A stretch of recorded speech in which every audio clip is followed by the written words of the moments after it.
Today I'm building a screenless PlayStation, a game station with a built-in board, 2 seats, and storage for all your pieces. No setup, no cleanup. You just sit, play, and walk away. At the same time, this piece is meant to live a full life, to handle kids, spills, slimy unknown substances, and whatever else comes its way. So it needs to be sturdy, almost indestructible, but also not expensive. For that reason, I'm working mostly with 2x10 spruce. I usually shy away from milling spruce because it can leave sticky resin on my blades, but I've also found it surprisingly forgiving. It glues well and holds accurately without a lot of fuss. So for this build, I won't be milling the wood at all, except for a little bit here and there. You'll see what I mean. For the finish, I'm thinking either paint or maybe something simple like shellac, if the wood looks nice enough. But as always, what I plan rarely ends up exactly how it unfolds, and that's part of the process.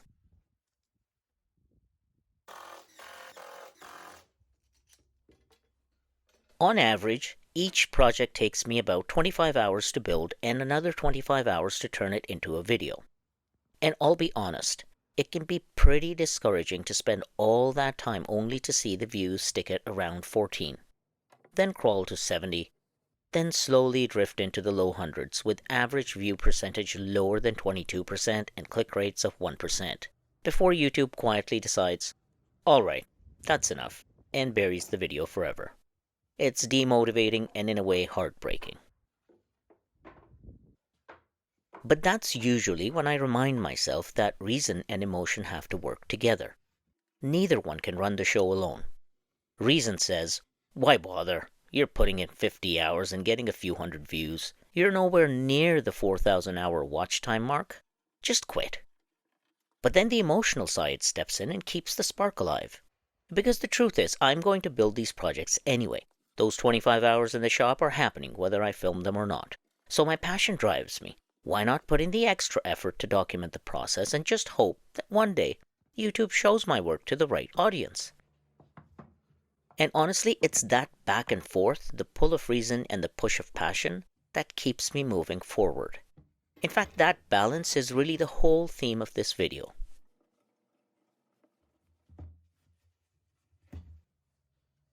See, in a perfect world, I'd drop everything and disappear into the workshop full-time.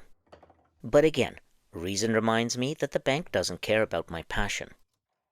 And this is why I don't have a consistent upload schedule like many YouTubers. I only get pockets of time on weekends, maybe 4 hours a week on average.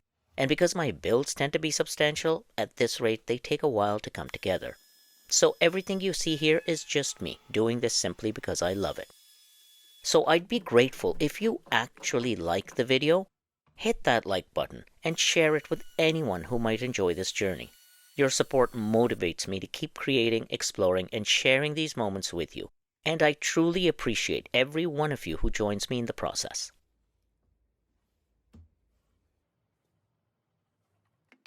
Before I started making my own videos, I really took a lot for granted when watching other creators.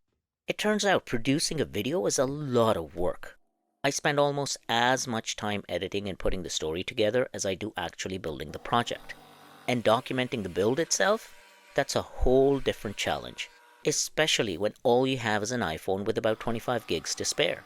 You're constantly moving the camera from here to there, trying to catch the right angle, making sure you hit record at the exact moment because there isn't enough storage to just let it run. I can't tell you how many times I've set everything up perfectly and then realized I forgot to press record. Sometimes I get lucky because I have to repeat the same step a few times in the build, so I capture it on the next pass. Other times, I just have to own it and admit, I'm still an amateur, figuring it out as I go.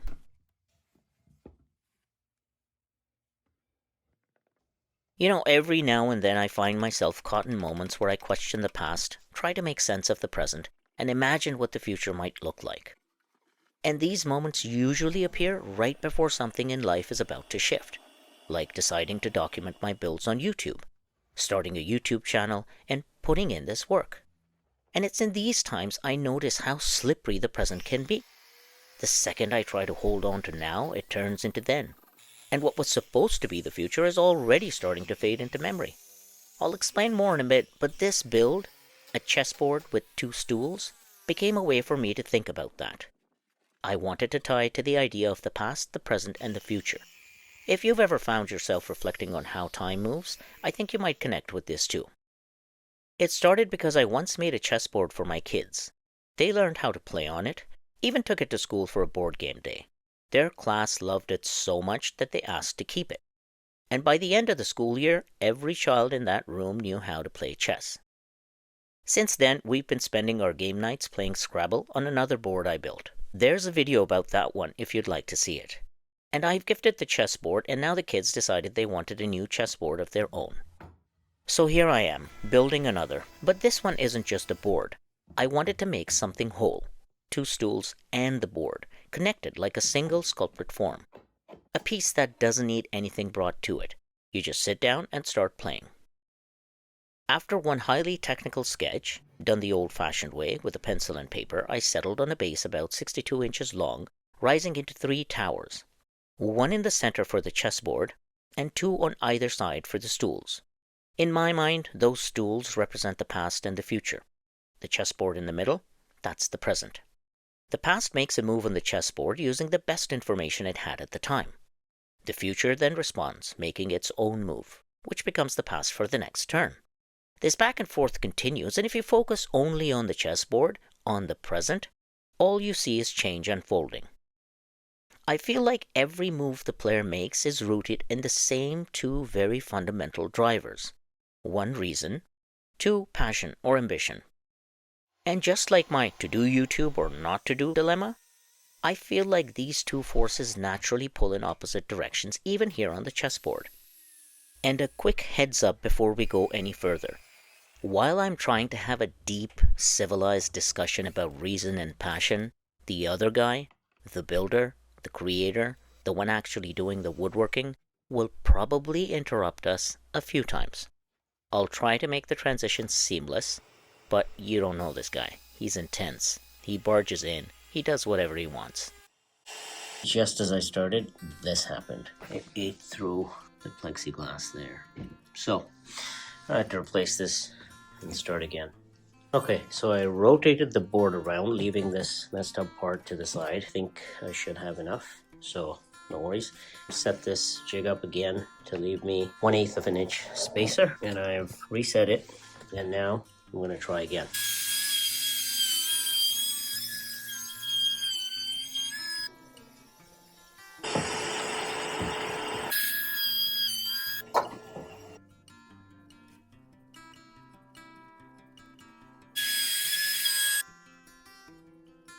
Okay, so after routing these dados, I realized that this material is extremely flimsy. I can just chip it off right with my hand, and this isn't going to hold up, especially if I dig it deeper like I did here. These will be extremely flimsy. So instead, what I'm thinking is I just route the 1/8 inch grooves and then stick some hardwood like maple or walnut to separate and raise the grid, and then fill that with resin.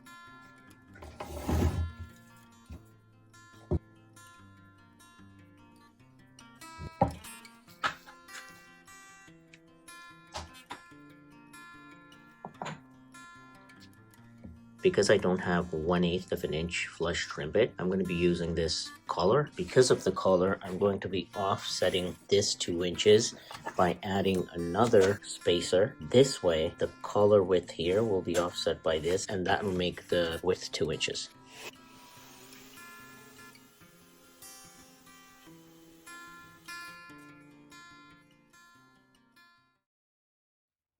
Okay, so going back to the 2 forces of reason and passion pulling in opposite directions, even here on the chessboard, what I mean is that while reason may lean toward ensuring the next move is the safest in terms of safeguarding the king, ambition may compel the player to make a riskier move, hoping for the best.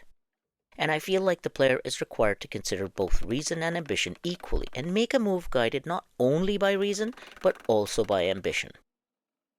In a way, it's like Plato's chariot. A charioteer steering 2 horses, one noble, one wild. The noble horse represents discipline, reason, and memory, the lessons of the past or what has been. The wild one represents desire, ambition, and imagination, pull of the future or what could be. And the charioteer's task is to hold both in tension, not to break them, but to guide them. This chessboard sits at the intersection of those forces. It reminds me that life, like money, like woodworking, is rarely about controlling everything. It's about learning to steer, to balance, and to make your moves in the moment, guided by what has been and what is yet to come. And this is why I feel those moments where I question the past, try to make sense of the present, and imagine what the future might look like, happen when I am at the crossroads of making the next big move. Because it is at this point that there's so much more to consider, so much more to figure out for the future, and I have to struggle with controlling both the forces pulling me in opposite directions. My reasonable side often tells me this whole YouTube thing makes no sense. Why spend all this time filming, editing, and talking to a camera when there's no return? But then ambition leans in and whispers, keep going. One day you'll hit 1 million subscribers and this will all pay off. So I try to steer between those two forces. I document the builds I'm already making, and with extra effort I turn them into videos. Each one becomes a small asset that lives on YouTube, something that might someday grow into a stream of side income if people find value in it. But I'm not chasing it blindly. I'm not trying to pump out a project every month or turn this into a sprint. This is a marathon. I'll keep building at my own pace, keep sharing what I love, and if the financial value shows up one day, then it'll simply be a byproduct of the passion, not the purpose.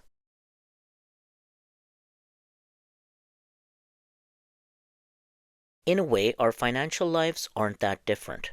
One horse pulls us back, reminding us to save, to stay cautious, to remember the times we stumbled. The other charges forward, urging us to invest, to take risks, to reach for something greater. I feel like the goal isn't to silence either horse, but to learn how to steer the chariot, to navigate the tension between both forces and find a balance that allows forward movement with the purpose of achieving maximum returns. In finance, we call it the time value of money, the idea that $1 today is worth more than $1 tomorrow. That's not because the dollar itself changes, but because time changes what can be done with it. Actually, I can't believe this worked, and how well it worked. Not a single leak that I can spot. The only issue is I just don't know what will happen to those corners where I put the hot glue. If this reaction melts the hot glue, then I might have a huge leak altogether, everywhere, but let's hope that doesn't happen. Okay, so it's the next day, and the resin's all cured, except for a little bit of leak at the bottom here, and here. I don't really see anything else. This guy I knew I screwed up because this is overflown. The border here was kind of lower, so I think I overfilled it. That's why it stuck some tape here already, but whatever. I'll just have to clean up the border here, sand it off, because if I pour the white now without sanding this black part off, when I clean up the whole thing, I'm gonna see a black line showing after this oak separator and the white resin, so I have to get rid of that. So I'll do that cleanup, and then we'll pour in the white, and then I think it'll be good to go.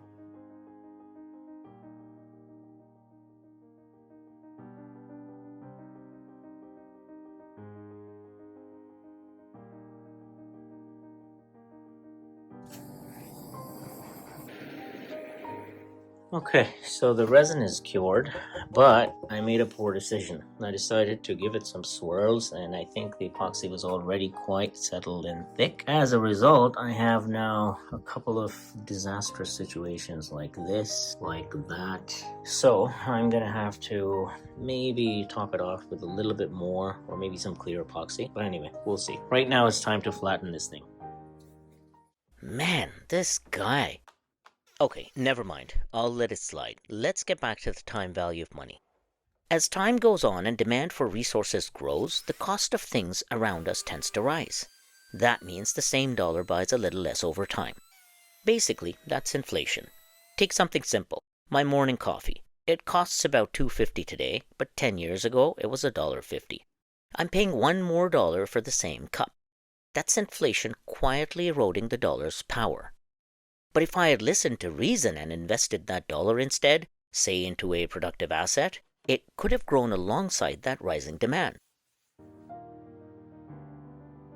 So, I got flattened fine, but the bit messed it up a little bit on the last pass. I don't know why. This chip out, this chip out, this chip out, all along. I don't know why. It was going fine. So, I'm gonna have to figure this out.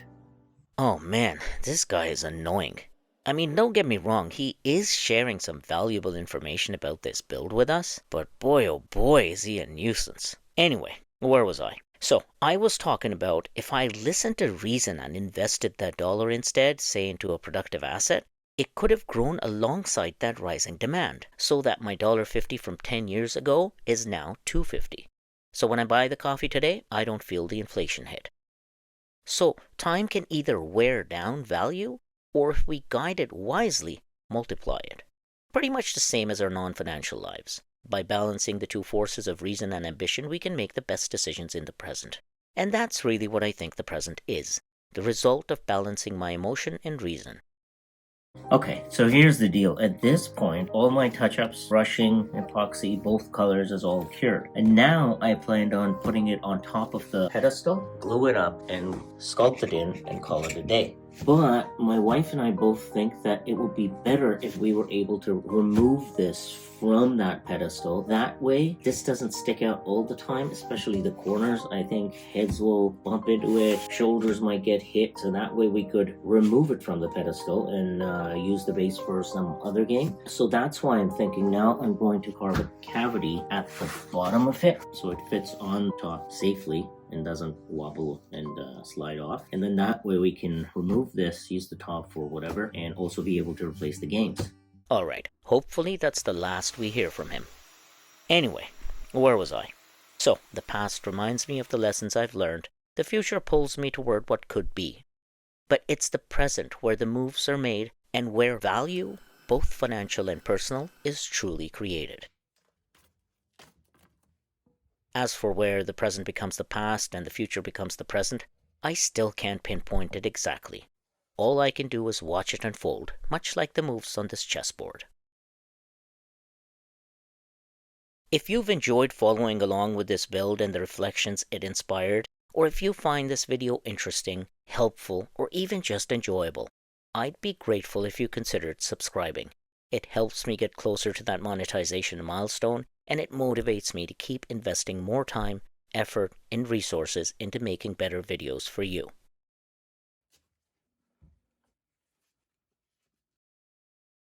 I chose the theme of reason and emotion for this video because I always told myself that if I ever reached 1,000 subscribers, I'd finally share my YouTube journey. To be honest, when I started, even 100 subscribers felt impossible, like some distant mountain I'd never climb. But somehow, over the past year and a half, this little channel actually crossed the 1,000 subscriber mark. And I'll be real with you, it still doesn't feel real. Part of me genuinely thinks you're all playing a prank on me. That any day now, you'll collectively unsubscribe the moment I let myself believe it. My YouTube journey didn't begin with a camera. It began with a feeling. Not skill, not experience. Just a quiet pull towards something that made no sense on paper, but made perfect sense somewhere deeper. I wasn't a woodworker, not even close. But during our house renovation a few years ago, I kept watching the contractors work and thinking, I could do that, I think. It wasn't reason speaking. Reason was telling me to stay out of the way. It was pure instinct, pure curiosity.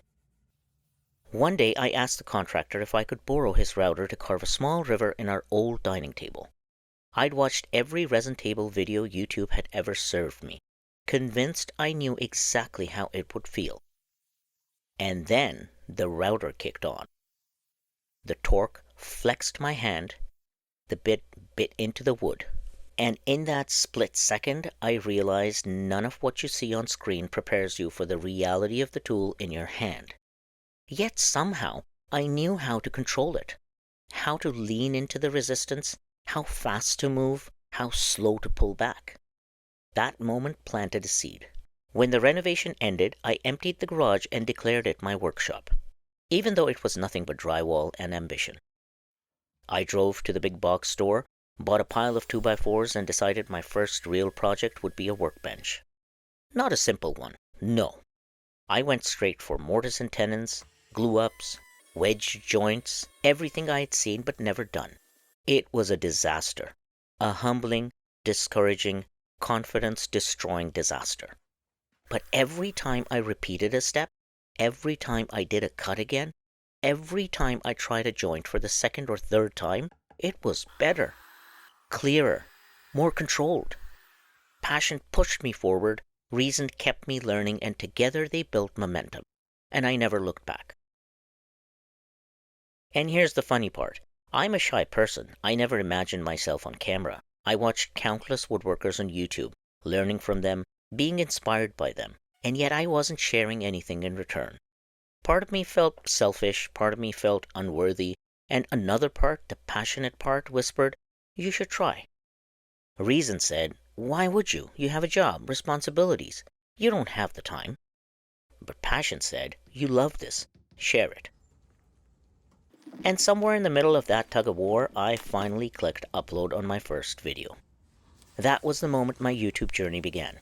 Not as a pursuit of fame or numbers, but as a reconciliation between reason and passion. I build because I love it. I film because I want to give back.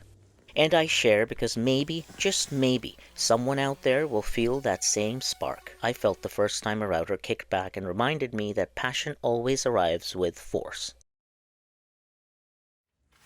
This channel, this journey, is simply me learning to walk that line, letting reason guide my steps and passion ignite them.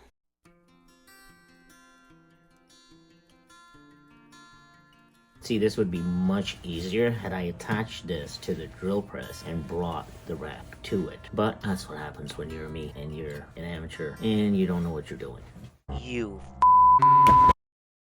Alright, that takes care of that. He's not coming back anytime soon. He had it coming. I mean, it's my video. But you know what? He is right. At least he admits that he doesn't know what he's doing. I mean, how else does one start? How else does one learn anything? You have to start somewhere. So, if you're watching this and there's something you've been wanting to try, maybe woodworking, maybe YouTube, maybe something completely different, take it from me. Just start. You don't need the perfect setup. You don't need to feel confident. I didn't. You just need to take that first imperfect step. Trust me, you'll be surprised by what you can learn, by what you can create, and by how quickly hesitation turns into momentum. So go for it. Try the thing, build the thing, film the thing, start the thing, because the only regret that sticks is the one where you never tried.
And that's a wrap.